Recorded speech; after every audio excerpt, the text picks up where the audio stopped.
Hello students. आज का हमारा टॉपिक है लिफ्टिंग ऑफ कॉर्पोरेट विल। तो सबसे पहले मैं बात करता हूँ कि ये कॉर्पोरेट विल क्या होती है। तो इसको डायग्राम से समझते हैं। सबसे पहले अगर मैं विल की बात करूँ तो विल का मतलब होता है पर्दा और कॉर्पोरेट का मतलब होता है कंपनी। तो यहाँ पर बात हो रही है कंपनी के पर्दे की। अब ये कंपनी का पर्दा कहाँ से आ गया? यहाँ पर देखो, बीच में एक पर्दा लगा हुआ है जिसके आगे कंपनी है और पर्दे के पीछे कंपनी चलाने वाले लोग हैं। कंपनी कौन चलाता है? कंपनी के बोर्ड ऑफ डायरेक्टर्स और कई बार जो है कुछ कंपनी के मेंबर्स भी कंपनी चलाते हैं, मैंने आपको बताया हुआ है। तो पर्दे के आगे है कंपनी और पर्दे के पीछे है कंपनी चलाने वाले लोग। कंपनी के अंदर जो कुछ भी करा जाता है, जो कुछ भी होता है, वो सब कंपनी के नाम से होता है, ये हमें पता है। आगे से दिखाई दे रहा है कि सब कुछ कंपनी कर रही है, लेकिन अगर हम पर्दे के पीछे जाएं तो क्या पता चलेगा कि कंपनी तो सिर्फ एक आर्टिफिशियल पर्सन है। कंपनी को कौन चला रहा है? पर्दे के पीछे बैठे हुए लोग चला रहे हैं। कंपनी से जो कुछ भी करवाया जा रहा है वो पर्दे के पीछे बैठे हुए लोग करवा रहे हैं और नाम आ रहा है कंपनी का, क्योंकि कंपनी पर्दे के आगे दिखाई दे रही है, पर्दे के पीछे बैठे हुए लोग दिखाई नहीं दे रहे। क्यों दिखाई नहीं दे रहे? क्योंकि बीच में एक विल लगी है, एक पर्दा लगा है। किस चीज का पर्दा है? ये कॉर्पोरेट का पर्दा है, कंपनी का पर्दा है। इसको बोला जाता है सेपरेट लीगल एंटिटी। याद आया हमारा कैरेक्टरिस्टिक्स ऑफ कंपनी के अंदर हमने पॉइंट पढ़ा था सेपरेट लीगल एंटिटी, जहां पर हमें क्या बोला था कि कंपनी अलग है और कंपनी के मेंबर्स अलग हैं। जो कुछ भी होगा वो सब कुछ कंपनी के नाम पर होगा। तो यहाँ पर वही वाली बात है। ये सेपरेट लीगल एंटिटी का कॉन्सेप्ट क्यों आया? क्योंकि कंपनी और मेंबर्स के बीच में एक पर्दा लगा हुआ है, जिस पर्दे को हम बोलते हैं कॉर्पोरेट विल, जो हमें कह रहा है कंपनी अलग है और कंपनी के पीछे बैठे हुए लोग अलग हैं। तो यहाँ तक आपको बात समझ में आई? कॉर्पोरेट विल का मतलब क्लियर हो गया। अब आप इसको एक दूसरे तरीके से सोच के देखो। यहाँ पर तो ये कहा जा रहा है कि कंपनी के पीछे बैठे हुए लोग कुछ भी करें, जो मर्जी चाहे कर सकते हैं। नाम किसका आएगा? कंपनी का। ऐसा लगेगा सब कुछ कौन कर रहा है? कंपनी कर रही है। तो ये तो कहीं ना कहीं कंपनी के पीछे बैठे हुए लोगों को गलत काम करने का रास्ता मिल गया। वो कुछ भी गलत काम करेंगे, कुछ भी फ्रॉड करेंगे और नाम लगा देंगे कंपनी का कि सब कुछ कंपनी कर रही है। अगर कुछ गलत किया है तो कंपनी ने किया है, हम तो सिर्फ कंपनी के लिए काम कर रहे हैं, हम कंपनी के एजेंट थोड़ी ना हैं। मैंने आपको बताया था, हमने पढ़ा था सेपरेट मैनेजमेंट। कंपनी का मैनेजमेंट कभी भी कंपनी का एजेंट नहीं होता, वो सिर्फ कंपनी को रिप्रेजेंट करता है। तो यहाँ पर अगर सेपरेट लीगल एंटिटी आती है, कॉर्पोरेट विल आती है, तो कंपनी के पीछे बैठे हुए लोग कुछ भी गलत काम करेंगे और आराम से ये कहकर बच निकलेंगे कि जो कुछ भी किया कंपनी ने किया। अगर पकड़ना है तो कंपनी को पकड़ो, डाल दो उठा के जेल में कंपनी को। तो क्या ये पॉसिबल है? कंपनी तो आर्टिफिशियल पर्सन है, उसको कहां से जेल में डाल दोगे? तो इसी बात का फायदा जो है मार्केट के अंदर बहुत सारी कंपनीज उठाने लग गई। कंपनी के पीछे बैठे हुए लोग कंपनी से गलत काम करवाते और बाद में कंपनी का नाम लगा देते। तो ये बात पता चली गवर्नमेंट को। गवर्नमेंट ने सोचा अब कुछ तो करना पड़ेगा, तो गवर्नमेंट ने एक नया कॉन्सेप्ट इंट्रोड्यूस किया जिसका नाम रखा lifting of corporate will. Corporate will क्या है? ये पर्दा। अगर हम इस पर्दे को उठा दें तो फिर तो कॉर्पोरेट विल की कहानी खत्म हो गई, पर्दे के पीछे बैठे हुए लोग सामने आ जाएंगे। तो यहाँ पर गवर्नमेंट ने यही किया, लिफ्ट कर दिया कॉर्पोरेट विल को, पर्दा उठा दिया और कंपनी के पीछे बैठे हुए लोग सामने आ गए। पता चल गया किन लोगों ने फ्रॉड करा है, कौन से लोग हैं जो कंपनी के नाम का गलत इस्तेमाल कर रहे हैं। तो कॉर्पोरेट विल लिफ्ट करने का फायदा क्या होता है कि अगर कंपनी में कहीं कुछ फ्रॉड हो रहा है, कुछ गड़बड़ हो रही है, गलत काम करा जा रहा है, तो उस गलत काम करने वाले लोगों को पकड़ा जा सके, पता चले कि आखिर कंपनी के पीछे बैठ के कौन ये गलत काम कर रहा है। तो कंपनी के पीछे बैठा हुआ रियल बेनिफिशियरी को पकड़ने का तरीका है ये लिफ्टिंग ऑफ कॉर्पोरेट विल। तो ये हमारा कॉन्सेप्ट है लिफ्टिंग ऑफ कॉर्पोरेट विल का। लिफ्टिंग की जगह आपको पियर्सिंग भी देखने को मिल सकता है, तो इसका मतलब भी सेम ही होता है। The companies act clarifies that a company is a separate legal entity distinct from its member. तो हमें पता है कि कंपनी जो है एक सेपरेट लीगल एंटिटी होती है जो डिस्टिंक्ट होती है, अलग होती है from its member, but practically it is an association of persons which are beneficial owner of the company and its corporate asset. तो हम सबको पता है कि कंपनी एक आर्टिफिशियल पर्सन है, प्रैक्टिकली कंपनी खुद नहीं काम करती, कंपनी को चलाते हैं कंपनी के पीछे बैठे हुए लोग। और वो कौन होते हैं? वो होते हैं एसोसिएशन ऑफ पर्सन, जो असली बेनिफिशियल ओनर होते हैं कंपनी के और कंपनी की एसेट के। The fiction is created by a wheel term the corporate wheel. तो ये जो फिक्शन है, जो अजम्पशन है व्हील वाली, इसको क्या बोलते हैं हम? Corporate veil. यहाँ पर एक नोट दे रखा है, the corporate veil is a safeguard that protect the members from the company's action. If a company violate any law or incur any liability the member can not be held liable, thus shareholder get protection from the act of the company. तो corporate veil का सबसे बड़ा फायदा क्या होता है कि company के एक्शन के लिए कंपनी के मेंबर्स लायबल नहीं होते। ये बात तो हम सबको पता है। अगर कंपनी कोई लॉ को वॉयलेट करती है, कोई लायबिलिटी इनकर करती है, तो क्या उसके लिए कंपनी के मेंबर्स लायबल होंगे? बिल्कुल नहीं। कंपनी ने लॉ को वॉयलेट करा है ना, या कंपनी ने लायबिलिटी इनकर करी है, तो उसके लिए लायबिलिटी किसकी बनेगी? सिर्फ कंपनी की बनेगी, कंपनी के मेंबर्स की तो नहीं बनेगी। ये तो हमें सेपरेट लीगल एंटिटी का कॉन्सेप्ट कहता ही है। अभी तक आपने कंपनी लॉ पढ़ने से पहले पार्टनरशिप पढ़ा होगा, सोल प्रोप्राइटरशिप पढ़ा होगा। तो पार्टनरशिप हो चाहे सोल प्रोप्राइटरशिप हो, कभी आपने सेपरेट लीगल एंटिटी का कॉन्सेप्ट सुना है? कभी नहीं सुना।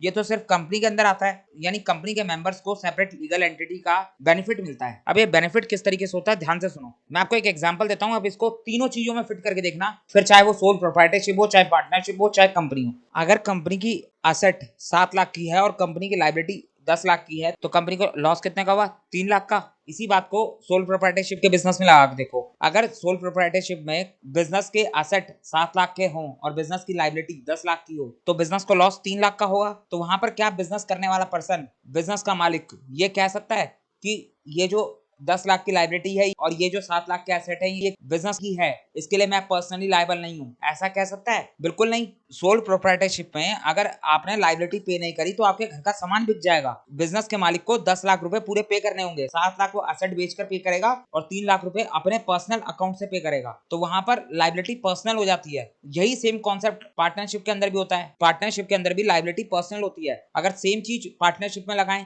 10 लाख की लायबिलिटी हो और 7 लाख की एसेट हो, तो 3 लाख रुपए जो है पार्टनर्स को अपने घर से लाके पे करने पड़ेंगे। जबकि अगर यही चीज हम कंपनी में लगाएं और कहें कि कंपनी के पास 10 लाख की लायबिलिटी है और 7 लाख की एसेट है, तो उस केस में मेंबर्स आराम से ये कहकर बच जाएंगे कि ये जो 10 लाख की लायबिलिटी है ये कंपनी की है और ये जो 7 लाख के एसेट हैं ये भी कंपनी के हैं। तो कंपनी 7 लाख के एसेट बेचेगी और 7 लाख की लायबिलिटी पे ऑफ करेगी। बचे हुए 3 लाख जिसके रह गए उसके रह गए, उसके लिए मेंबर्स लायबल नहीं होंगे। मेंबर्स के पास भले ही करोड़ों रुपया हो, लेकिन वो पर्सनली उस पैसे को पे नहीं करेंगे। तो यही फायदा मिलता है कंपनी के अंदर सेपरेट लीगल एंटिटी का, कॉर्पोरेट विल का। कंपनी के मेंबर्स जो कंपनी के मालिक होते हैं वो पर्सनली लायबल नहीं होते। तो यही बात यहाँ पर बोली जा रही है। तो ये तो हो गया कॉर्पोरेट विल का बेनिफिट। लेकिन हम पढ़ क्या रहे हैं, लिफ्टिंग ऑफ कॉर्पोरेट विल, मतलब ऐसे केसेस जहां पर कॉर्पोरेट विल का बेनिफिट आपको नहीं मिलेगा। A separate personality is a regulatory advantage. ये जो कॉर्पोरेट विल का सेपरेट लीगल एंटिटी है, ये एक रेगुलेटरी एडवांटेज है जो मेंबर्स को मिलता है। And it must be use for a lawful purpose only. और ये जो सेपरेट पर्सनैलिटी का एडवांटेज है, ये सिर्फ लॉफुल पर्पस के लिए ही आपको मिलेगा। आप सिर्फ इसको लॉफुल पर्पस के लिए ही इस्तेमाल कर सकते हो।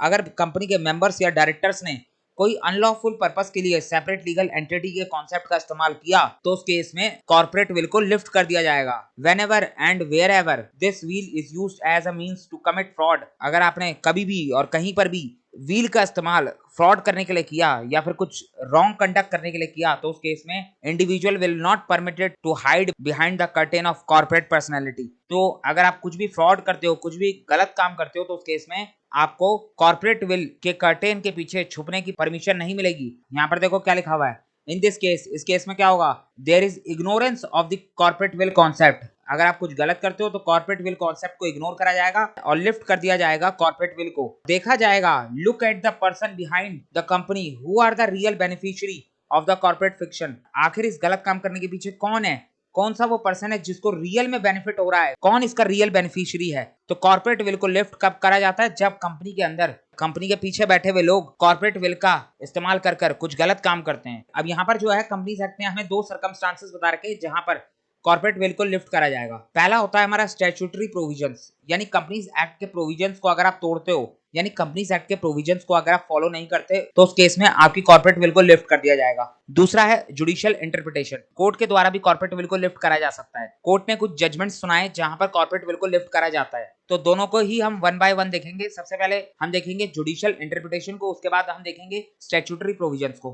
तो जुडिशियल इंटरप्रिटेशन देखने से पहले हमें 2 टाइप की कंपनियां देखनी है। एक है हमारी होल्डिंग कंपनी, दूसरी है हमारी सब्सिडरी कंपनी। जब हम टाइप्स ऑफ कंपनीज का चैप्टर देखेंगे तो वहां पर हम होल्डिंग और सब्सिडरी के बारे में डिटेल में बात करेंगे। अभी फिलहाल के लिए मैं आपको थोड़ी बहुत बातें बता रहा हूँ जितना हमारे इस लिफ्टिंग ऑफ कॉर्पोरेट विल के लिए इंपॉर्टेंट है। तो अगर सबसे पहले मैं बात करूँ होल्डिंग कंपनी की, तो होल्डिंग कंपनी को हम पेरेंट कंपनी के नाम से भी जानते हैं। जिस तरीके से आपके पेरेंट्स जो हैं आपका ध्यान रखते हैं, आपको कंट्रोल करते हैं, उसी तरीके से यहाँ पर होल्डिंग कंपनी भी किसी दूसरी कंपनी को कंट्रोल करती है। अब सवाल आता है कि किसको कंट्रोल करती है, तो होल्डिंग कंपनी जो है सब्सिडरी कंपनी को कंट्रोल करती है। यानी यहाँ पर हम एक बात कह सकते हैं कि होल्डिंग कंपनी का मतलब वो कंपनी जो सब्सिडरी कंपनी को कंट्रोल कर रही है, और सब्सिडरी कंपनी का मतलब वो कंपनी जो होल्डिंग कंपनी से कंट्रोल हो रही है। तो ये बात क्लियर हो गई। अब सवाल आता है कि ये कंट्रोल किस तरीके का है, तो यहाँ पर बता रखा है कि कंट्रोल किस तरीके का है। एग्जांपल से समझते हैं इस कंट्रोल को। सपोज ये है हमारे पास होल्डिंग कंपनी और ये है हमारे पास सब्सिडरी कंपनी। होल्डिंग कंपनी है एबीसी लिमिटेड और सब्सिडरी कंपनी है एक्सवाईजेड लिमिटेड। इतना देखकर आपको क्या समझ में आ रहा है कि जो एबीसी लिमिटेड है वो XYZ लिमिटेड को कंट्रोल कर रही है। इतनी बात तो आपको क्लियर हो रही है। अब सवाल आता है कि कंट्रोल किस तरीके का है, किस चीज को कंट्रोल करना है? सब्सिडरी कंपनी के मेजॉरिटी बोर्ड ऑफ डायरेक्टर्स को कंट्रोल करना है। बीओडी का मतलब हो गया बोर्ड ऑफ डायरेक्टर्स। तो अगर एबीसी लिमिटेड XYZ लिमिटेड के मेजॉरिटी बोर्ड ऑफ डायरेक्टर्स को कंट्रोल करती है तो उस केस में एबीसी लिमिटेड होल्डिंग कंपनी कहलाएगी और XYZ लिमिटेड सब्सिडरी कंपनी कहलाएगी। इतनी बात समझ में आ गई? यहां पर लिखा हुआ है और या तो मेजॉरिटी बोर्ड ऑफ डायरेक्टर्स को कंट्रोल करना है या फिर एक और चीज बता रखी है, अगर उसको भी कंट्रोल कर लेते हो तो भी काम चल जाएगा, तो भी ये कंपनी सब्सिडरी बन जाएगी। तो वो क्या चीज है? More than 50% voting power. अगर आप किसी कंपनी के मोर देन 50% वोटिंग पावर को कंट्रोल कर लेते हो तो उस केस में भी वो कंपनी सब्सिडरी हो जाएगी और कंट्रोल करने वाली कंपनी होल्डिंग बन जाएगी। यहां से समझो, अगर एबीसी लिमिटेड XYZ लिमिटेड के मोर देन 50% वोटिंग पावर को कंट्रोल कर लेती है तो उस केस में भी XYZ लिमिटेड एक सब्सिडरी कहलाएगी और एबीसी लिमिटेड एक होल्डिंग कंपनी कहलाएगी। अब वोटिंग पावर कहां से आती है? इक्विटी शेयर होल्डर्स से। तो यहां पर हम सिंपली ये कह सकते हैं कि मेजॉरिटी बोर्ड ऑफ डायरेक्टर्स को कंट्रोल कर लिया जाए या फिर 50% से ज्यादा वोटिंग पावर को कंट्रोल कर लिया जाए, दोनों ही केस में कंट्रोल होने वाली कंपनी सब्सिडरी कहलाएगी और कंट्रोल करने वाली कंपनी होल्डिंग कहलाएगी। इतनी बात आपको समझ में आ रही है?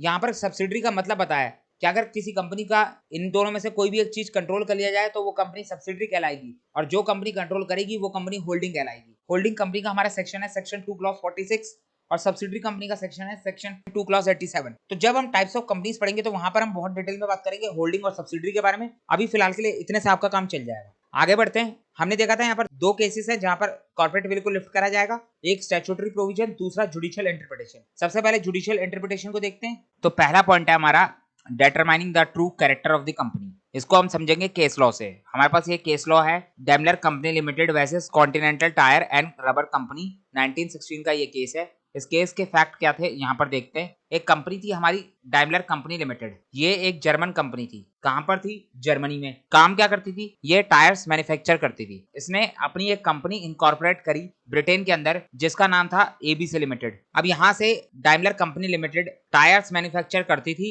और सप्लाई करती थी इस एबीसी लिमिटेड को, और ये एबीसी लिमिटेड जो है इन टायर्स को ब्रिटेन के अंदर रिटेल मार्केट में बेचा करती थी। अब इस एबीसी लिमिटेड के अंदर सारे के सारे बोर्ड ऑफ डायरेक्टर्स जो थे वो डाइमलर कंपनी लिमिटेड के ही थे और सारे के सारे शेयर होल्डर्स भी इस डाइमलर कंपनी लिमिटेड के ही थे, यानी सभी डायरेक्टर्स और सभी शेयर होल्डर्स जर्मन थे। तो अब इस केस में ये जो एबीसी लिमिटेड है ये तो सब्सिडरी कंपनी हो गई, ये तो डाइमलर कंपनी लिमिटेड की सब्सिडरी कहलाएगी क्योंकि सारे ही बीओडी को कंट्रोल करने की पावर किसके पास है? डाइमलर के पास। और मोर देन 50% वोटिंग राइट्स को कंट्रोल करने की पावर भी डाइमलर कंपनी के पास ही है। तो हम कह सकते हैं कि डाइमलर कंपनी लिमिटेड एक होल्डिंग कंपनी है और एबीसी लिमिटेड एक सब्सिडरी कंपनी है। तो ये टायर बना रही थी और सप्लाई कर रही थी इस एबीसी लिमिटेड को और एबीसी लिमिटेड इसको ब्रिटेन के मार्केट में बेच रही थी। सब कुछ काम सही चल रहा था।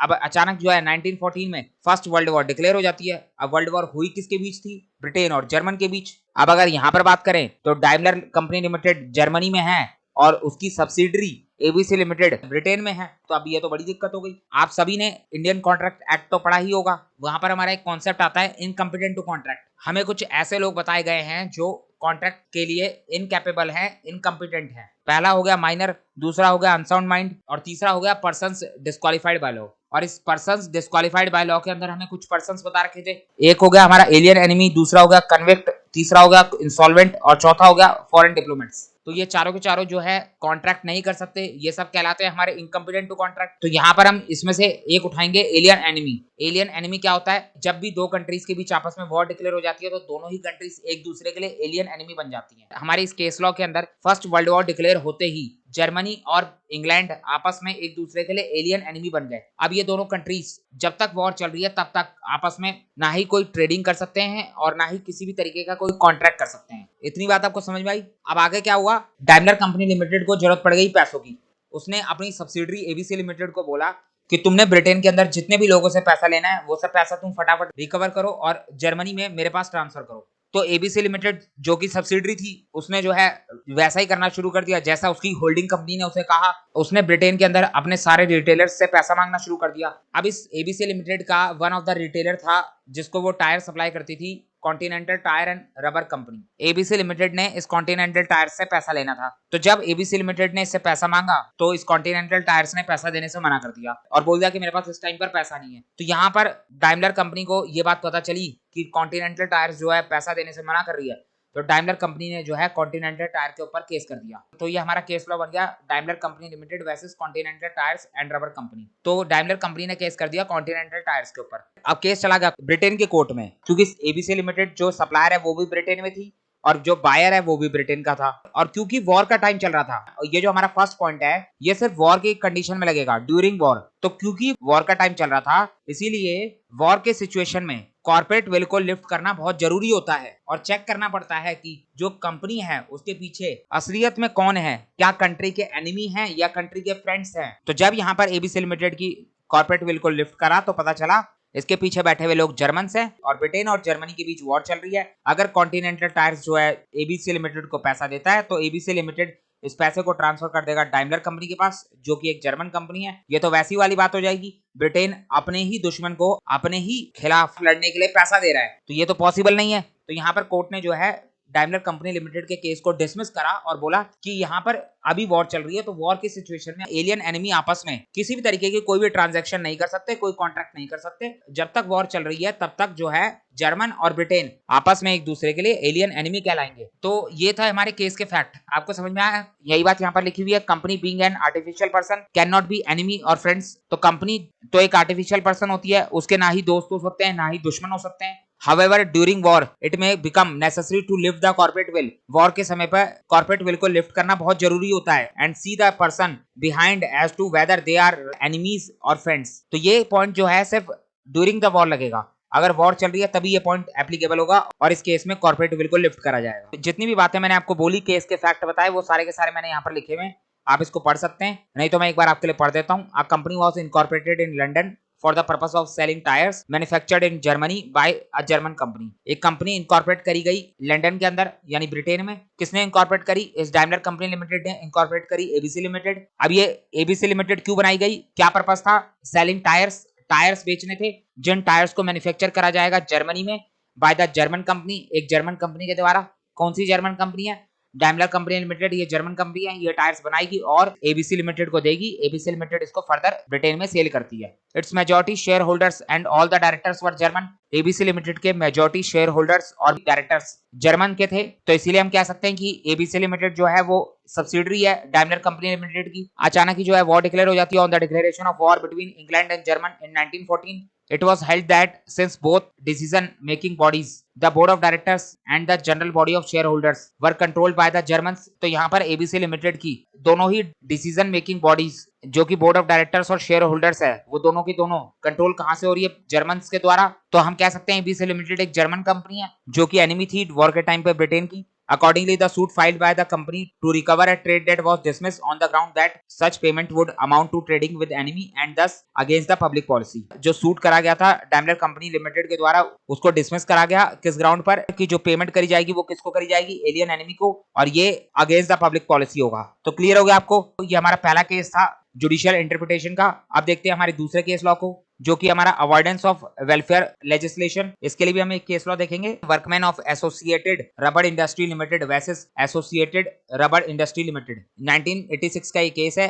यहाँ पर केस करा गया था एसोसिएटेड रबर इंडस्ट्री लिमिटेड, इसको हम ARIL भी बोल सकते हैं। ARIL के ऊपर केस करा गया था, और केस किसने करा था? ARIL के वर्कमैन ने करा था। जो ARIL के वर्कर्स थे उन्होंने ARIL के ऊपर केस करा था, यानी अपनी कंपनी के ऊपर केस करा था। अब केस क्यों करा गया उसके बारे में केस के फैक्ट हम देखते हैं। हमारे पास ये कंपनी है एसोसिएट रबर इंडस्ट्री लिमिटेड। इसने क्या करा? इसने अपनी एक सब्सिडरी कंपनी फॉर्म करी एबीसी लिमिटेड, और इसके पास इन्वेस्टमेंट थी बहुत सारी, जिसको इसने ट्रांसफर कर दिया एबीसी लिमिटेड को। तो जैसे इसने अपनी इन्वेस्टमेंट को ट्रांसफर करा, वैसे ही जो है इस ARIL के वर्कमैन ने इसके ऊपर केस कर दिया। अब केस क्यों कर दिया? तो अब यहाँ पर आपको थोड़ी बहुत जानकारी पेमेंट ऑफ बोनस एक्ट की होनी चाहिए। हमारा एक एक्ट है पेमेंट ऑफ बोनस एक्ट 1965, जो हमें कहता है कि अगर किसी भी ऑर्गेनाइजेशन में 20 या 20 से ज्यादा एम्प्लॉयज काम करते हैं तो उस ऑर्गेनाइजेशन की लायबिलिटी बनती है कि वो कंपलसरी अपने एम्प्लॉयज को बोनस देगी। मिनिमम बोनस बताया गया है 8.33%, जो कि एम्प्लॉयज की एक महीने की सैलरी के बराबर है। एक साल में 12 महीने होते हैं, तो आप अगर एम्प्लॉय की 100% सैलरी को 12 से डिवाइड करोगे तो निकल के आएगा 8.33%, यानी हर साल कंपनी एम्प्लॉय को 12 महीने की सैलरी प्लस एक महीने की सैलरी बोनस में देनी होगी। तो ये payment of bonus act compulsory करता है हर ऑर्गेनाइजेशन के लिए कि उसे अपने वर्कर्स को बोनस देना ही होगा। अब बोनस दिया कहां से जाता है? बोनस दिया जाता है कंपनी के प्रॉफिट में से। अगर कंपनी का प्रॉफिट कम होगा तो बोनस की अमाउंट भी कम निकलेगी, यानी कंपनी को कम बोनस देना पड़ेगा।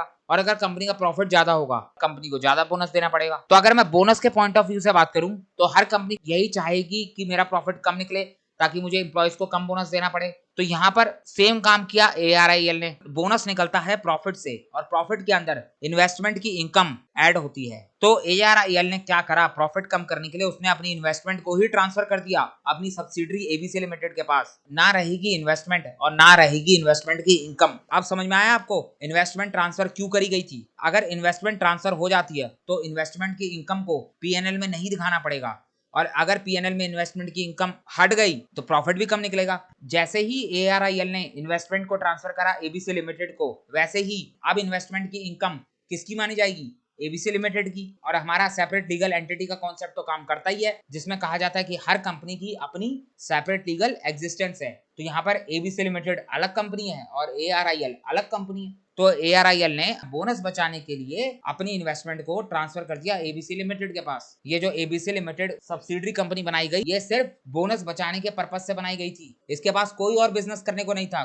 तो ये सारी बातें जो हैं ARIL के वर्कर्स को भी समझ में आ गई। उन्होंने ARIL के ऊपर केस कर दिया कि ये कंपनी हमारे बोनस की चोरी कर रही है, ये अपना प्रॉफिट कम कर रही है जानबूझ के। तो केस चला गया कोर्ट में। तो कोर्ट ने क्या कहा वो मैं आपको यहाँ पर बता देता हूँ। केस के फैक्ट देखते हैं। इन this case the company incorporated a subsidiary company. यहाँ पर ARIL ने इनकॉर्पोरेट करी अपनी एक सब्सिडरी कंपनी और उसको ट्रांसफर कर दिया अपने सारी इन्वेस्टमेंट और सिक्योरिटीज। क्यों ट्रांसफर करी गई? ताकि वो अपनी इन्वेस्टमेंट और प्रॉफिट को डिवाइड कर सके, to divide the investment and profit of the main company which lead to reduction of the bonus obligation. Ultimately मकसद क्या था? बोनस के ऑब्लिगेशन को कम करना। तो केस जब सुप्रीम कोर्ट में गया तो सुप्रीम कोर्ट ने बोला कि यहाँ पर जो सेपरेट लीगल एग्जिस्टेंस है सब्सिडरी कंपनी का, इसको डिसरिगार्ड करा जाता है। ये जो सब्सिडरी कंपनी बनाई गई है ये सिर्फ एम्प्लॉयज के बोनस की चोरी करने के लिए बनाई गई है। बोनस मिलना एम्प्लॉय का हक है। तो यहाँ पर ARIL ने एक तो वर्कर्स के साथ धोखा करा है, दूसरा पेमेंट ऑफ बोनस एक्ट की जो इंटेंशन है कि हर वर्कर को बोनस मिले, उसको भी डिफीट करा है। तो इस केस में ABC लिमिटेड की कॉर्पोरेट विल को लिफ्ट करा गया और देखा गया कि इसके पीछे ARIL है। Separate existence of the subsidiary company would be disregarded for the purpose of evasion of bonus amount. यहाँ पर बोनस अमाउंट की चोरी करी जा रही है। इवेजन का मतलब होता है चोरी, which is payable to the workers. तो समझ में आ गया आपको? अब देख लेते हैं कि आखिर क्या लिखा गया था सेकंड पॉइंट के अंदर। Where it was found that sole purpose for the formation of the new company was to use it as a device to reduce the amount to be paid by way of bonus to the workmen। अगर company बनाने का soul purpose bonus के amount को कम करना था। अब यहाँ पर बोनस लिखा हुआ है, बोनस की जगह कोई और वेलफेयर स्कीम भी हो सकती है, कोई ऐसा पैसा जो वर्कर को एज अ वेलफेयर दिया जाता है। तो अगर बोनस कम करने के लिए ही सिर्फ एक नई कंपनी फॉर्म करी जाती है तो उस केस में Supreme Court upheld the piercing of the corporate veil to look at the real transaction. तो समझ में आ गया? ये हो गया हमारा सेकंड पॉइंट। अब देखते हैं तीसरे पॉइंट को, प्रोटेक्शन ऑफ रेवेन्यू। इसका केस लॉ है हमारे सामने, री सर ढिंगशॉ मानेकजी पेटेड 1927 का केस है। अब यहाँ पर री लिखा हुआ है, इस री का क्या मतलब है? री का मतलब होता है इन रेफरेंस टू।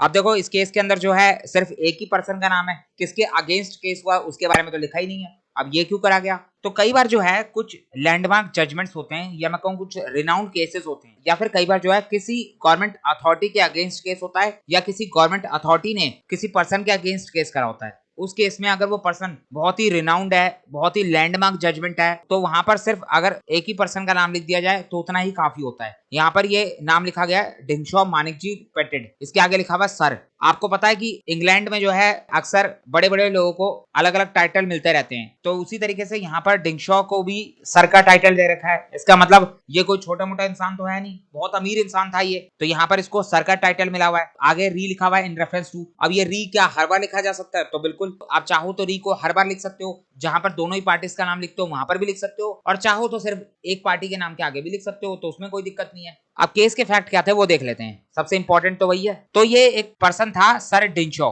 ये था बहुत अमीर आदमी। तो जब इतना अमीर था तो इसका मतलब इसके पास बहुत सारी इनकम आती थी। तो इसके पास one of the major income आती थी डिविडेंड से, इसकी बहुत सारी डिविडेंड इनकम थी। अब लेट सपोज मैं एग्जांपल के लिए एक डिविडेंड इनकम अज्यूम कर लेता हूं कि इस ढिंगशॉ के पास 10 लाख की डिविडेंड इनकम आती थी। केस भी देखो कब का है, 1927 का। उस टाइम पर 10 लाख बहुत ज्यादा हुआ करते थे, तो इसके पास 10 लाख की डिविडेंड इनकम आती थी। तो इसने क्या करा, इसने 4 प्राइवेट कंपनी इनकॉर्पोरेट करी। 4 प्राइवेट कंपनी बनाई और उन चारों कंपनी के पास इस डिविडेंड इनकम को ट्रांसफर कर दिया। इसके पास 10 लाख की डिविडेंड इनकम आई, उसने उस 10 लाख की डिविडेंड इनकम को इन चारों कंपनीज को 2.5 लाख रुपए ट्रांसफर कर दिया। 10 लाख खत्म हो गए, क्या इसके पास इनकम बची? बिल्कुल नहीं। इनकम कहाँ चली गई?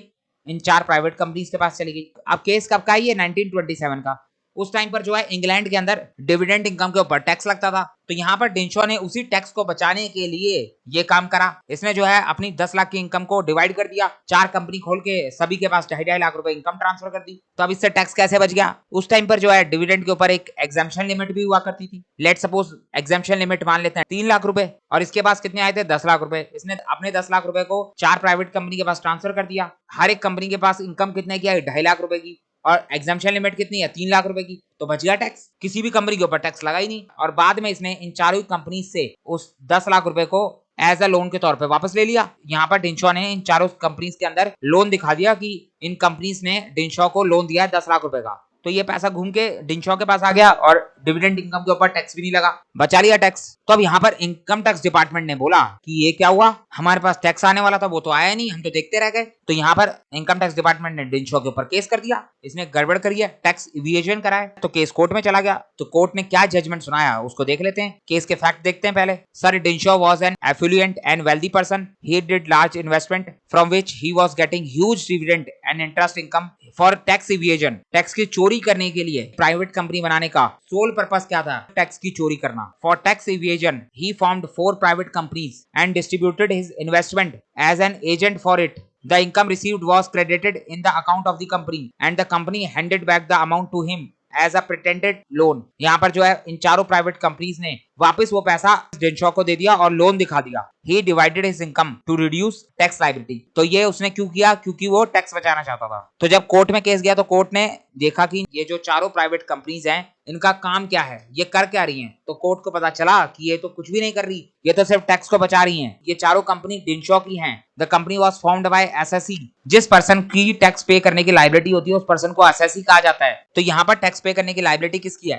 डिंशॉ की, इसीलिए डिंशॉ को बोला जा रहा है एसएससी। कंपनी किसने बनाई थी? एसएससी ने, यानी डिंशॉ ने। और कंपनी बनाने का सिर्फ एक ही मकसद था, for avoiding tax, and the company was nothing more than assessee himself। The corporate will concept was lifted। तो इस केस में corporate will को लिफ्ट करा गया और इन चारों प्राइवेट कंपनी के पीछे जो रियल पर्सन है, जो रियल बेनिफिशियरी है, उसको पकड़ा गया। तो समझ में आ गया। तो ये हमारे तीसरे पॉइंट का नाम था प्रोटेक्शन ऑफ रिवेन्यू। तो गवर्नमेंट के लिए तो टैक्स रिवेन्यू होता है, तो अगर आप टैक्स की चोरी करोगे तो गवर्नमेंट के रिवेन्यू का नुकसान होगा। तो गवर्नमेंट का रिवेन्यू को बचाने के लिए कोर्ट जो है कॉर्पोरेट विल को लिफ्ट कर सकता है। The court may break the corporate shell of the company if he found that the company is formed for the purpose of evasion of tax or to remove tax obligation which is against the interest of the revenue of the government। तो समझ में आ गया आपको। तो ये third point हो गया। अब देखते हैं फोर्थ पॉइंट जो कि है fraud and evasion of contractual obligation. इसका केस लॉ है हमारा गिलफोर्ड्स मोटर्स कंपनी वर्सेस हॉर्न 1933 का केस है। इस केस में क्या हुआ था, इस केस के फैक्ट भी देख लेते हैं। तो यहाँ पर एक पर्सन था हॉर्न, वो एक कंपनी में काम करता था जो कि थी गिलफोर्ड मोटर्स।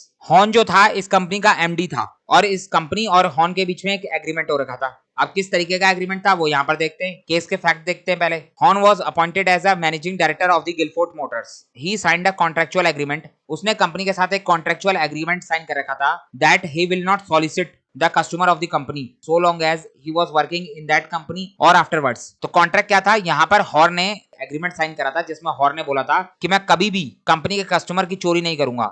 हॉर्न जो है वो कंपनी में एमडी था, तो उसको कंपनी के सारे कस्टमर्स की जानकारी थी, तो उसने एक कॉन्ट्रैक्ट साइन करा था कि मैं कभी भी कंपनी के कस्टमर्स की चोरी नहीं करूंगा, कंपनी के कस्टमर को अपने पर्सनल कस्टमर नहीं बनाऊंगा, ना ही कंपनी में काम करते हुए और ना ही कंपनी छोड़ने के बाद कभी भी। लेकिन हुआ क्या, कुछ टाइम के बाद हॉर्न ने इस गिलफोर्ड मोटर्स की कंपनी को छोड़ दिया और छोड़ के अपनी अलग से एक कंपनी बना ली, ABC limited. But he was started his own company and the company was in the name of his wife and he left Gilford Motors. तो उसने गिलफोर्ड मोटर्स छोड़ दी और अपने वाइफ के नाम से अपनी एक कंपनी बना ली, ABC limited. As he was an ex employ he has knowledge about the customer of Guilford Motors and he started soliciting them। तो यहाँ पर जो हॉर्न था वो एक्स एम्प्लॉय था और साथ में मैनेजिंग डायरेक्टर भी था गिलफोर्ड मोटर्स का, तो उसे कंपनी के कस्टमर्स के बारे में सारी जानकारी थी, मैंने आपको बता दिया। तो उसने क्या करा, अपनी एक नई कंपनी बनाई एबीसी लिमिटेड, और गिलफोर्ड मोटर्स के कस्टमर को अपनी कंपनी में बुलाना शुरू कर दिया। जबकि उसने कॉन्ट्रैक्ट साइन करा था कि मैं कंपनी में रहते हुए चाहे कंपनी छोड़ने के बाद कभी भी गिलफोर्ड मोटर्स के कस्टमर की चोरी नहीं करूंगा, लेकिन उसके बावजूद उसने कॉन्ट्रैक्ट तोड़ा और कस्टमर की चोरी करी। तो इस केस में जो गिलफोर्ड मोटर्स थी, इसने हॉर्न के खिलाफ कोर्ट में केस कर दिया। तो कोर्ट में केस गया तो कोर्ट ने क्या बोला, it was held that Horne company was a fraud company and he breach his agreement against solicitation and therefore it was restrained from enticing away Gilford Motors company customer. तो court ने बोला कि ये जो horn की company है ABC limited, ये एक फ्रॉड कंपनी है, इसका मकसद सिर्फ गिलफोर्ड्स और हॉर्न के बीच करे गए एग्रीमेंट को ब्रीच करना है। तो इसीलिए यहाँ पर इस एबीसी लिमिटेड को रोका जाएगा, रिस्ट्रेन करा जाएगा गिलफोर्ड मोटर्स के कस्टमर को अट्रैक्ट करने से। तो क्या करा गया, एबीसी लिमिटेड की कॉर्पोरेट विल को लिफ्ट करा गया और देखा गया इसके पीछे जो है हॉर्न है और उसकी इंटेंशन सिर्फ कॉन्ट्रैक्ट को तोड़ने की थी। तो समझ में आ गया आपको, ये था हमारा case law, fraud or evasion of contractual obligation. The corporate existence cannot be used as a vehicle of fraud. आप corporate existence का fraud के लिए इस्तेमाल नहीं कर सकते। Whenever the corporate existence is used for fraudulent purpose as to defraud creditors or to avoid legal obligation, the court will lift the corporate will to see the reality behind it and strike down the transaction. तो अगर आप कोई fraud करने की कोशिश करते हो, फिर चाहे वो creditors के साथ हो, चाहे वो contractual obligations को avoid करना क्यों ना हो, उस केस में कोर्ट जो है corporate will को lift करेगा और देखेगा रियलिटी में इसके पीछे कौन है और स्ट्राइक डाउन करेगा, यानी कैंसिल करेगा आपकी ट्रांजैक्शन को। तो समझ में आ गया, ये हो गया हमारा फोर्थ पॉइंट। अब देखते हैं अपने फिफ्थ पॉइंट को, where a company act as an agent for its members और शेयर होल्डर। इसका केस लॉ है हमारे सामने, एफजी फिल्म्स लिमिटेड 1953 का एक केस है। इस केस में क्या हुआ था समझ लेते हैं। एक कंपनी थी अमेरिकन फिल्म्स कंपनी, इसने एक फिल्म बनाई थी, वो उस फिल्म को इंडिया के अंदर रिलीज करना चाहती थी। उसने इस फिल्म को इंडिया के सेंसर बोर्ड को दिखाया। इंडिया में कोई भी फिल्म रिलीज करने से पहले सेंसर बोर्ड से पास करवानी जरूरी होती है। तो इस अमेरिकन फिल्म्स कंपनी ने उस फिल्म को सेंसर बोर्ड को दिखाया। सेंसर बोर्ड ने फिल्म देखी और फिल्म को रिजेक्ट कर दिया और बोल दिया इसे हम इंडिया में रिलीज नहीं होने देंगे। Try to release film but rejected. अब इस अमेरिकन कंपनी का एक प्रेसिडेंट था, उसके पास एक और कंपनी थी ब्रिटिश फिल्म कंपनी। इस ब्रिटिश फिल्म कंपनी का 90% शेयर किसके पास था, इस प्रेसिडेंट के पास। यानी ये प्रेसिडेंट जो है इस ब्रिटिश फिल्म कंपनी का मेंबर है। तो ये क्या करता है, अब अपनी फिल्म को रिलीज कराने के लिए इस ब्रिटिश फिल्म कंपनी का इस्तेमाल करता है। उसे पता था कि भले ही 1953 क्यों ना चल रहा हो, लेकिन अभी भी ब्रिटिशर्स का और इंडिया का आपस में बहुत कुछ लेना देना है। तो उसने सोचा अगर मैं ब्रिटिश फिल्म कंपनी के नाम से इस फिल्म को रिलीज करता हूं तो इंडिया का सेंसर बोर्ड इसको मना नहीं कर पाएगा। उसने जो है सेम फिल्म को दोबारा भेज दिया ब्रिटिश फिल्म कंपनी के नाम से इंडिया में। सेंसर बोर्ड ने दोबारा देखा और दोबारा रिजेक्ट कर दिया। सेंसर बोर्ड ने बोला कि ये फिल्म तो वही फिल्म है जो कि अमेरिकन फिल्म कंपनी ने हमें दिखाई थी, यहाँ पर तो सिर्फ ब्रिटिश फिल्म कंपनी के प्रेसिडेंट ने, यानी जो ब्रिटिश फिल्म कंपनी का मेंबर है, उसने इस ब्रिटिश फिल्म कंपनी को अपने काम के लिए एज एन एजेंट इस्तेमाल करा और इंडिया में फिल्म रिलीज करने की कोशिश करी। और हमें अच्छे से पता है कि कंपनी कभी भी किसी मेंबर की एजेंट नहीं होती। अब इंडिया की तरफ से फिल्म को रिजेक्ट करा गया तो इस ब्रिटिश फिल्म कंपनी ने कोर्ट में केस कर दिया। तो केस कोर्ट में गया, कोर्ट ने क्या कहा देख लेते हैं। केस के फैक्ट क्या थे, an American company made a film in India in the name of British film company. American company ने एक फिल्म बनाई जिसे वो इंडिया में रिलीज करना चाहती थी। किसके नाम से, एक ब्रिटिश कंपनी के नाम से। But 90% of the share of the company was held by the president of American company. 90% share किसके पास थे, अमेरिकन कंपनी के प्रेसिडेंट के पास थे। द बोर्ड ऑफ ट्रेड, यहाँ पर जो सेंसर बोर्ड था उस टाइम पर उसको बोर्ड ऑफ ट्रेड बोला जाता था। Board of trade refuse to registered it as British film because the British company acted merely as an agent of the American company। यहाँ पर जो ब्रिटिश कंपनी है वो तो सिर्फ एक एजेंट की तरह काम कर रही थी, तो ये तो पॉसिबल नहीं है। यहाँ पर ब्रिटिश फिल्म कंपनी की कॉर्पोरेट विल को लिफ्ट करा गया तो पता चला इसके पीछे बैठा हुआ real person American film company का प्रेसिडेंट है। तो क्या लिखा हुआ है फिफ्थ पॉइंट के अंदर, where a company act as an agent for its member और शेयर होल्डर। कंपनी कभी भी मेंबर्स की नहीं होती, कंपनी की अपनी अलग सेपरेट एग्जिस्टेंस होती है। और जब भी मेंबर्स कंपनी को एज एन एजेंट इस्तेमाल करने की कोशिश करेंगे तो उस केस में कॉर्पोरेट विल को लिफ्ट करा जाएगा। If there is an arrangement between shareholder and a company to the effect that the company will act as an shareholders agent for the purpose of carrying on the business is essentially that of the shareholder. Thus, where an arrangement as aforesaid prevail, the individual shareholder may identify for fixing their liability। तो जब भी इस तरीके का arrangement करा जाएगा, कैसा arrangement, जो ऊपर बता दिया उस तरीके का कोई भी अरेंजमेंट करा जाएगा, तो उस केस में जो पीछे बैठा हुआ इंडिविजुअल शेयर होल्डर है उसको पकड़ा जाएगा और उसकी लाइबिलिटी को फिक्स करा जाएगा। तो समझ में आ गया, फिफ्थ पॉइंट हो गया हमारा ये। अब देखते हैं सिक्स्थ पॉइंट को, prevention of fraud or improper conduct. इसके अंदर केस लॉ है जॉन्स वर्सेस लिपमैन इस केस को समझने से पहले मैं आपको एक एग्जांपल देता हूं, आप उसको ध्यान से सुनो। हमारे पास 3 पार्टीज हैं, ए, बी और सी। ए के पास एक कार है, उसने वो कार बी को बेची। कितने में बेची? 10 लाख में। बी ने 10 लाख रुपए दे दिए और ए को बोला कि मैं 2 दिन बाद आके कार ले जाऊंगा।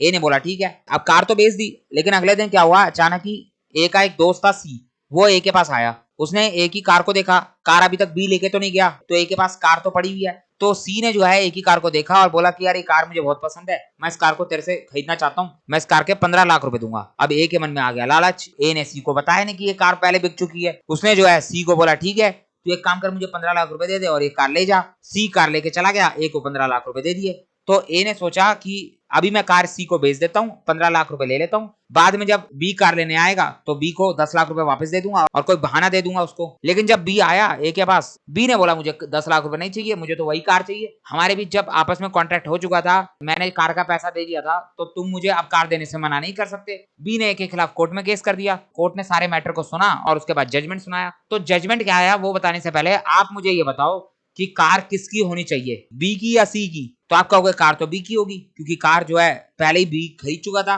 लेकिन यहाँ पर कोर्ट ने जजमेंट दिया कि कार जो है वो सी की मानी जाएगी, कार का ट्रू ओनर सी माना जाएगा। अब आप कहोगे ऐसा कैसे हो गया? तो यहाँ पर आता है हमारा ट्रांसफर ऑफ प्रॉपर्टी एक्ट, या फिर आप सेल्स ऑफ गुड एक्ट का भी इस्तेमाल कर सकते हो। दोनों की दोनों सेम बात कहते हैं कि जब कभी भी ऐसा कोई केस आए, यहाँ पर सी ने तो ए से गुड फेथ में ही कार खरीदी थी, सी को तो नहीं पता था कि ये कार पहले से बिक चुकी है, तो सी की तो कोई गलती नहीं है और यहाँ पर बी की भी कोई गलती नहीं है। लेकिन जब सी कार खरीद चुका है और पैसे दे चुका है, तो ट्रांसफर ऑफ प्रॉपर्टी एक्ट या सेल ऑफ गुड एक्ट दोनों ही ये बात कहते हैं कि जो सेकंड परचेजर है गुड्स उसके माने जाएंगे और जो फर्स्ट परचेजर है उसको उसका पैसा वापस मिल जाएगा। तो ये एग्जाम्पल आपको समझ में आया, कार किसकी हो गई? सी की हो गई। उसी तरीके से सेम एग्जांपल है यहाँ पर हमारा जॉन्स वर्सेस लिपमैन का। एक पर्सन था लिपमैन और एक पर्सन था जॉन्स। लिपमैन के पास एक फार्म लैंड थी जिसे उसने सेल कर दिया जॉन्स को। तो जॉन्स कौन है? First purchaser. लेकिन कुछ टाइम के बाद लिपमैन का माइंड चेंज हुआ और उसने सोचा कि यार मैंने जॉन्स को सस्ते में लैंड बेच दी, अब मैं ऐसा क्या करूं कि मैं जॉन्स के साथ इस सेल के कॉन्ट्रैक्ट को खत्म कर सकूं। तो उसने सोचा कि अगर ऐसा कुछ हो जाए कि ये लैंड मेरे पास हो ही ना, तो मैं जॉन्स को दूंगा क्या? हमारा वही एग्जांपल, अगर ए के पास कार हो ही ना, ए पहले ही कार सी को सेल करते, तो बी ए से लेगा क्या? ए के पास तो कार है ही नहीं। सेम बात यहाँ पर लिपमैन ने सोची कि अगर मैं लैंड को किसी और को बेच दूं, तो लैंड जब मेरे पास होगी नहीं तो जॉन्स मेरे से लेगा क्या? तो लिपमैन ने क्या करा, लिपमैन ने एक कंपनी बनाई एबीसी लिमिटेड और लैंड जो है फटाफट उसको ट्रांसफर कर दी। और जब जॉन्स आया लिपमैन के पास कि चलो अब लैंड के कागज बना लेते हैं और सेल डीड को ट्रांसफर कर लेते हैं, तो यहाँ पर लिपमैन ने बोला कि यार मेरे से गलती हो गई, ये लैंड का ओनर तो मैं था ही नहीं, ये लैंड का ओनर तो असलियत में एबीसी लिमिटेड थी, ये लो अपना पैसा वापस ले लो। तो जॉन्स ने बोला मुझे कुछ नहीं पता, तुमने मेरे साथ कॉन्ट्रैक्ट किया था फार्मलैंड बेचने का, अब तुम मना नहीं कर सकते।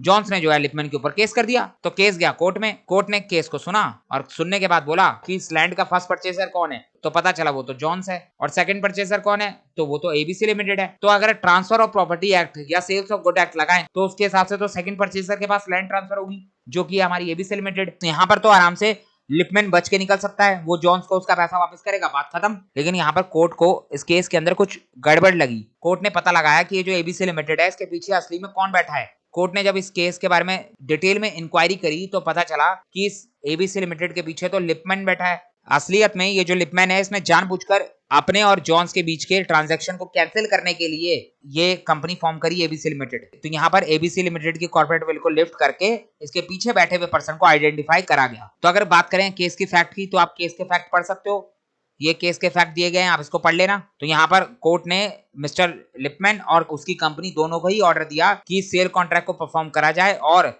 मिस्टर लिपमैन जो है वो जॉन्स को वो लैंड सेल करेगा। तो समझ में आ गया ये केस लॉ। अब क्या लिखा गया था यहाँ पर देख लेते हैं। Prevention of fraud or improper conduct where a medium of company has been used for committing fraud or improper conduct, the court have lift veil and look the reality of the situation. तो clear है। अब देखते हैं अपना 7th और last point, जो कि है formation of subsidiaries to act as an agent. तो यहाँ पर हमारा केस लॉ है merchandise transport limited versus British transport communication. इस केस में क्या हुआ था इसको भी देख लेते हैं। एक कंपनी थी मर्चेंडाइज ट्रांसपोर्ट लिमिटेड, ये एक ट्रांसपोर्ट कंपनी थी, तो इसको ट्रांसपोर्ट करने के लिए लाइसेंस की जरूरत थी। इसने ब्रिटिश ट्रांसपोर्ट कम्युनिकेशन जो ट्रांसपोर्ट अथॉरिटी थी उसके पास लाइसेंस के लिए अप्लाई करा, लेकिन ब्रिटिश ट्रांसपोर्ट कम्युनिकेशन ने लाइसेंस देने से मना कर दिया, इसकी एप्लीकेशन को रिजेक्ट कर दिया। तो इस मर्चेंडाइज ट्रांसपोर्ट लिमिटेड ने क्या करा, अपनी एक सब्सिडरी बनाई और सब्सिडरी के नाम से दोबारा लाइसेंस के लिए अप्लाई करा। तो जब एप्लीकेशन पहुंची ब्रिटिश ट्रांसपोर्ट के पास, तो इस ब्रिटिश ट्रांसपोर्ट ने इस एप्लीकेशन को दोबारा रिजेक्ट कर दिया। ब्रिटिश ट्रांसपोर्ट समझ गई कि ये जो है सेम लाइसेंस के लिए अप्लाई करा जा रहा है, तो अब जब दोबारा रिजेक्ट करा गया तो ये जो मर्चेंटाइज ट्रांसपोर्ट लिमिटेड थी इसने ब्रिटिश ट्रांसपोर्ट कम्युनिकेशन के ऊपर केस कर दिया।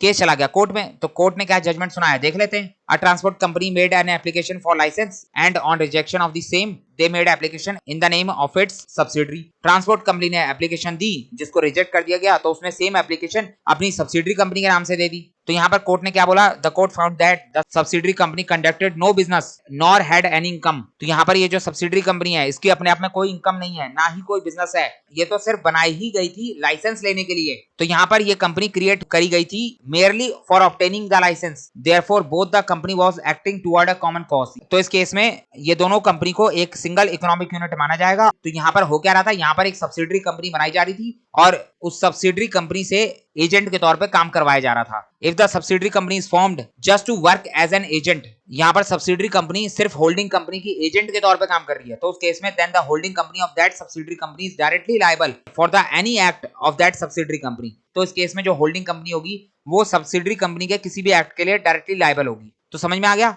ये था हमारा 7th और लास्ट पॉइंट इस जुडिशियल इंटरप्रिटेशन का। हम देख रहे थे लिफ्टिंग ऑफ कॉर्पोरेट विल। दो सर्कमस्टांसेस थे हमारे पास जहां पे कॉर्पोरेट विल लिफ्ट करी जाती है। पहला था स्टैट्यूटरी प्रोविजंस और दूसरा था जुडिशियल इंटरप्रिटेशन। तो जुडिशियल इंटरप्रिटेशन हमने देख लिया, अब हम देखेंगे इसके नेक्स्ट पार्ट में स्टैट्यूटरी प्रोविजंस।